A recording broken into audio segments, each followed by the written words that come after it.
Tómate un momento para ver esto. Te aseguro que la imagen te podría cambiar la vida.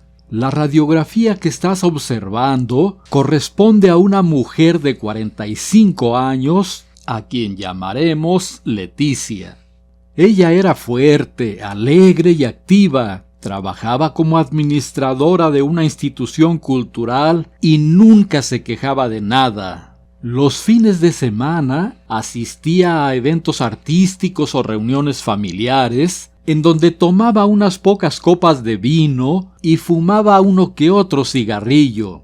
Hacía unos meses que ella había pescado un resfriado en una temporada de frío. Después de que se curó del resfriado, le quedó una tosecilla leve, pero persistente, que ella atribuyó a la inhalación de polvo de los papeles almacenados que manejaba en la oficina. Poco tiempo después empezó a sentir un cansancio inusual que ella pensó que se debía a que no podía dormir bien por las preocupaciones de la vida diaria. Leticia era de complexión un poco robusta. Sin embargo, notó que en las últimas semanas había empezado a bajar de peso sin proponérselo, lo cual la alegró hasta cierto punto, pues pensó que al fin bajaría esa pancita que no le gustaba nada. Sin embargo, sus compañeras de trabajo empezaron a notar que además de estar perdiendo peso, la energía de Leticia iba decayendo. Incluso mencionaban que a veces le costaba cierto trabajo respirar y que la tos ya tenía mucho tiempo para ser la secuela de un simple resfriado.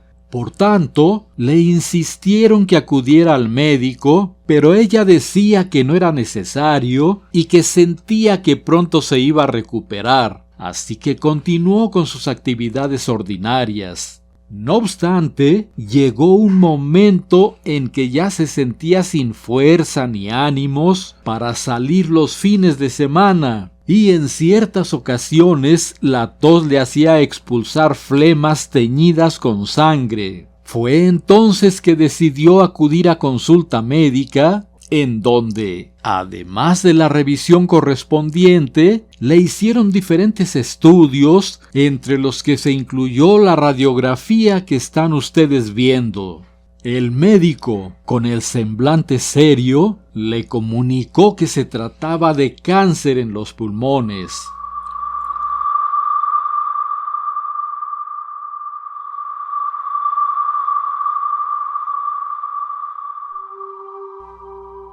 Leticia sintió que el mundo se hundía bajo sus pies y por su mente pasó, en milésimas de segundo, que todas sus molestias empezaban a tomar sentido. Se culpó de no haber hecho caso a las señales que su cuerpo le estaba mandando.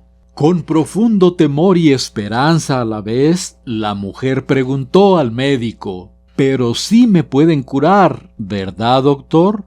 Antes de pasar a la respuesta, deben ustedes saber que el cáncer ha venido apareciendo con tanta frecuencia que los datos más recientes de la Organización Mundial de la Salud señalan que en la actualidad a 1 de cada 5 personas se le diagnosticará cáncer en algún momento de su vida. ¡De horror! A nivel mundial, el cáncer ocupa el segundo lugar como causa de mortalidad general. En el año 2020 se registraron casi 10 millones de muertes por esta enfermedad. Es decir, el cáncer causó la muerte de 1 de cada 6 personas en todo el mundo.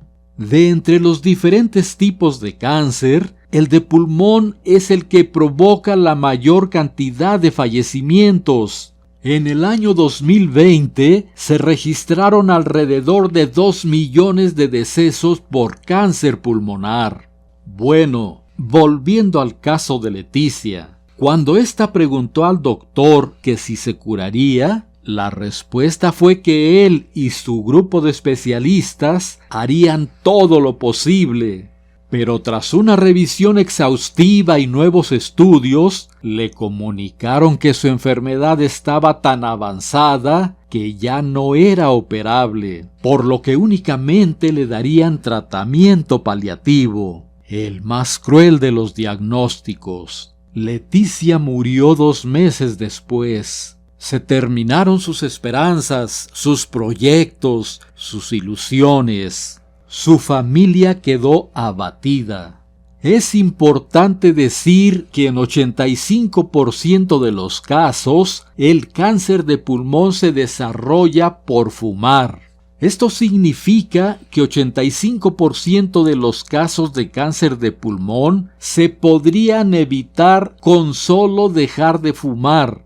Los factores de riesgo que causan el 15% restante incluyen inhalar el humo de los fumadores y estar expuesto a radiaciones o materiales tóxicos, tales como asbesto, arsénico, cromo, berilio, níquel, hollín o alquitrán. Por tanto, la mejor forma de prevenir el cáncer de pulmón consiste en eliminar, hasta donde sea posible, estos factores de riesgo. Y un punto que no se debe olvidar por ningún motivo es hacer caso a las señales del cuerpo. Como ustedes habrán visto, el cuerpo suele mandar señales, pero a veces son tan sutiles que se pasan por alto.